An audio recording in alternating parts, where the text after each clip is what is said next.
S மக்களே, அடுத்து என்ட்ரான 2 பேர் யாருன்னு பார்த்துருவோமா? இவர் கானா வினோத்.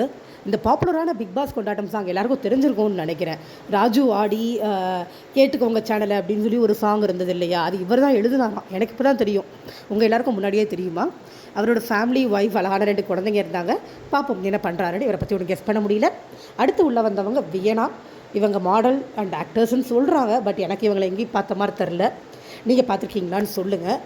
அண்ட் இவங்க கொஞ்சம் சைல்டிஷாக பிஹேவ் பண்ணுறாங்க. அண்ட் உண்மையிலேயே சைல்டிஷ் தானா இல்லை ட்ரை பண்ணுறாங்களா அந்த மாதிரி? ஏன்னா ஹீரோயின் ஆகணும்னு ஆசைப்பட்றேன்னு சொல்கிறாங்க. ஸோ அதுக்காக ஏதாவது பண்ணுறாங்களான்னு தெரியல. இதுவும் நம்ம பொறுத்திருந்து பார்ப்போம். இப்போ ஒரு தரமான சம்பவம் நடந்தது, அதை தான் சொல்ல போகிறேன். பிரவீன் சார் நம்ம திவாகருக்கு செமையான ஒரு பல்பு கொடுத்தாரு.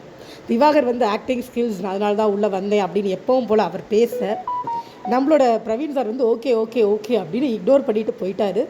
பிரவீன் சாருக்கு இவரை பற்றி தெரியுமா தெரியாதா அப்படிங்கிறது நம்மளுக்கு தெரியல. பட் அவர் இது மாதிரி பேசி நம்ம சோஷியல் மீடியாவில் நிறைய கேட்டிருப்போம். அவர் இக்னோர் பண்ணிவிட்டு போகும்போது லெட்ஸ் சி என்ன ஆகும் அப்படின்றது ஒரு ஆர்வத்தை க்ரியேட் பண்ணுற மாதிரி தான் இருக்குது. ஸோ விஜய் சேதுபதி சாருக்கு இந்த நிறைய கண்டென்ட் இருக்கும். உங்கள் எல்லாருக்கும் இந்த கான்வர்சேஷன் பார்த்துருந்தீங்கன்னா எப்படி இருந்ததுன்னு ஷேர் பண்ணிக்கோங்க கண்டிப்பாக. Bye by.